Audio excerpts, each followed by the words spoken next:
السلام علیکم ناظرین۔ کہتے ہیں کہ نیکی اور قربانی کبھی رائیگاں نہیں جاتی، لیکن اگر ان کی بنیاد بیوقوفی، بزدلی اور بے دینی پر رکھی جائے تو پھر خون کے رشتے بھی صرف خون ہی چوستے ہیں۔ ہر کسی کے دل میں خدا کا خوف نہیں ہوتا۔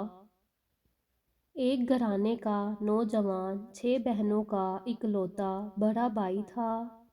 ابھی کالج میں ہی پڑھ رہا تھا کہ اچانک والد کا انتقال ہو گیا۔ سفید پوش گھرانہ تھا، پہلے ہی گزر بسر مشکل سے ہوتی تھی۔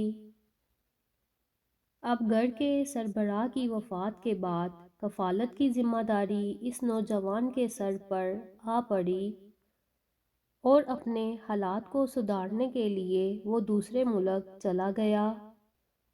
2 سال بعد پہلی چھٹی پر گھر آیا تو اس کی شادی کر دی گئی، کیونکہ گھر والوں کو اپنے گھر کے کام کاج کے لیے ایک ملازمہ درکار تھی، اور وہ خوش قسمتی سے انہیں مل بھی گئی۔ انتہائی پسماندہ گھرانے سے لڑکی کا تعلق تھا۔ وہ 8 بہنیں تھیں، بھائی ایک بھی نہ تھا۔ بس اس کے بعد قربانیوں اور اپنوں کی خود غرضیوں اور سازشوں کا ایک طویل سلسلہ شروع ہوا جو 30 برس تک جاری رہا۔ پورے 30 برس یہ بے عقل دینی تعلیمات اور احکامات سے قطعی بے نیاز گھرانے کا چشم و چراغ اپنی ماں بہنوں کے ہاتھوں میں کٹ پتلی بنا رہا، ان کے اشاروں پہ ناچتا رہا۔ بیوی کو پاس بلانا تو دور کی بات، اسے عمرہ حج تک نہ کروایا۔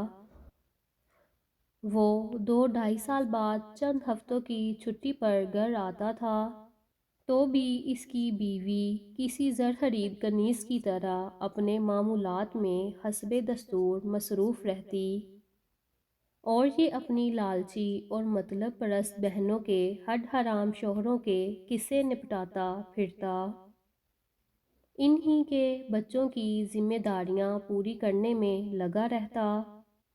لہٰذا خود اپنی اولاد سے محرومی کے بارے میں سوچنے کی فرصت ہی نہ ملتی۔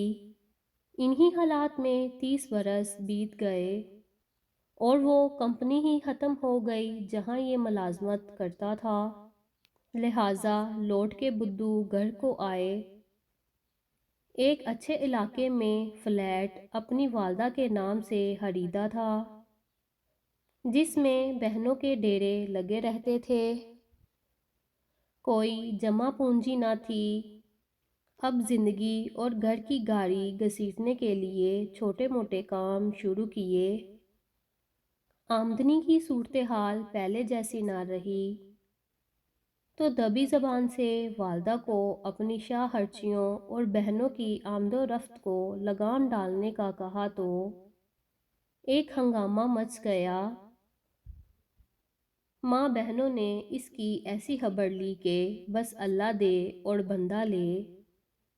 ساری زندگی بھائی بھابھی کا خون چوسنے والی، انہیں لوٹ کر کھانے والی بہنوں نے اسے ایسی کھری کھری سنائی کہ وہ سکتے میں آ گیا۔